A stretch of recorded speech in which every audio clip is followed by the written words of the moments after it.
Hello everyone, in this video I am going to start the new data structure, that is the linked list. As linked list overcome the drawbacks of arrays, as in the arrays there is a requirement of contiguous memory locations, but in case of a linked list it is more efficient as the entire memory location can be used. So right here you can see there is a node like structure. These are the multiple nodes, and each part of a node we can able to store the data, and in another part there is a link in the sense it is a pointer to another node. Okay, so right here let us suppose the first node has been stored in the first location, that is 2000. This is the address of the memory location. The second node need not be stored right at this point, it can be stored anywhere, but with the help of this link or the pointer we can able to access that node. So in other words, we can say that the linked list data structure is a logically in a sequential manner, but not the physical ones. So in this video I will show the entire code, how to create node and how to display the node. So in this first area I have shown two functions, that is the display function which will show the entire nodes of a structure along with the data, and right here the main function. Okay, from here only the execution of the program will be started. So for the creation of the node structure I have used structure data. Okay, these are the header files. First one is the standard input output, and second one is the standard library which is used for the malloc function. Right here we have used. Okay, so I will tell us about this. So right here I have defined the node structure, struct node, int data, and node starling. So what does it mean? Let us suppose we have a node like this. Okay, the first int data will going to represent this one, and second is the node. Right here I have used typedef struct node. That means instead of writing this entire word to reinitialize or to declare new variables, either I will use the node. Okay, so I have, this is the link variable which points to the node itself. Okay, so this is the structure of the node, int data and node star link. Now here I have defined two functions. First one is the node get node. Okay, so get node is a function which returns the pointer or the address of the node within the memory. So right here let me show the code for this one. So in the code, let me first tell what exactly happening in the get node function. So let us suppose we have a memory, and right here this get node function, what will it do? It will simply create a node like structure. Okay, and there will be a pointer, so that pointer will returns the address. Okay, this node has randomly generated in our memory location, and the pointer will contain the address. All right, so for that, to store the address, I have right here I have declared a variable, that is the temporary variable, which points to the node itself. Okay, after that, this is the malloc function. Malloc, we need to find give the size of and this malloc function will create a node inside a memory, and it will, what does malloc function do? It gives the address of that node, so that address has been stored in this temporary variable.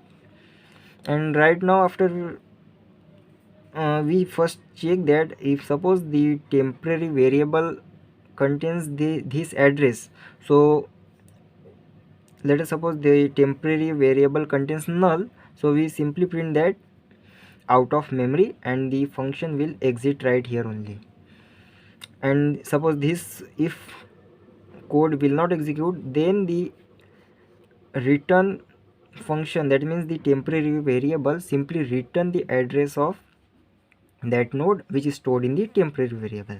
All right, So the execution of code starts from the main function. Right here I have declared 3 pointers which stores or which points to the node like structure, which we already told right here only. So these are the start, middle and the last one. Okay, so once this get function called, it will simply return a node which is randomly in the inside the memory.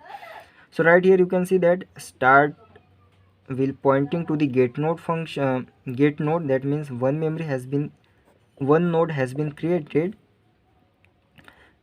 which do not contain any kind of data and which is not point, and the link part which is not pointing to anywhere.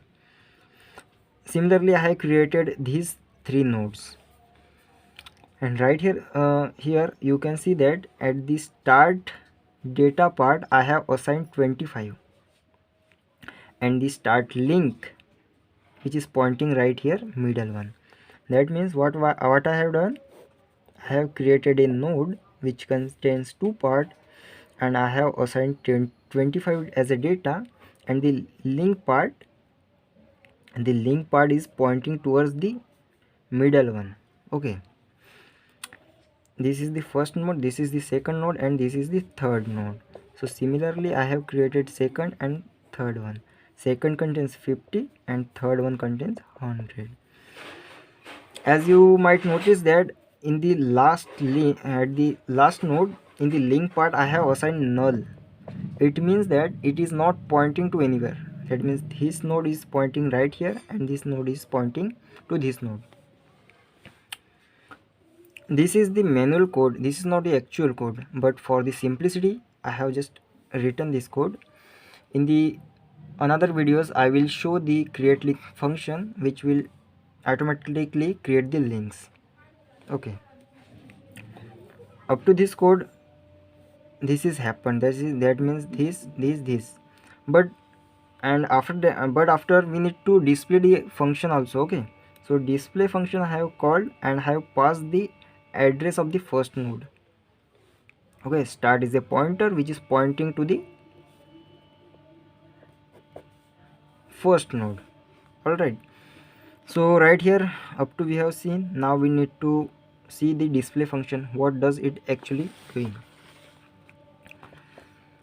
For displaying the entire linked list we need to pass the address of the first node. So right here I have passed the address of the first node.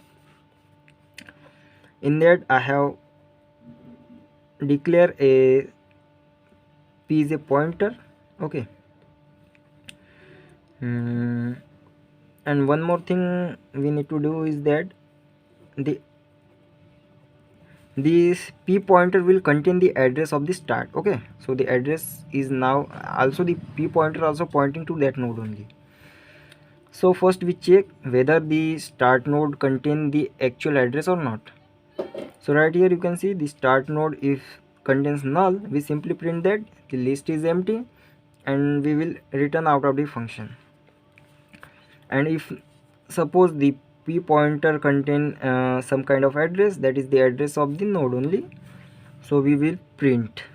Okay, so how this logic will going to happen, right here you can see that we have to print the data until up to what, until up to the p node contains p pointer contains the null address. Okay, we are just traversing, we have just resigned the while loop, and in that simply we are printing the data. So once we reach up to this point we will print 25, and after what we have did, p will contain the p link. So p link addressing to this point, so now p will contain what, the address of the middle node, that is the second node. So again the condition will be checked whether the p pointer contain null or not. So we reach up to this, now the 50 will be printed, and right here we have did what we did, p will contain the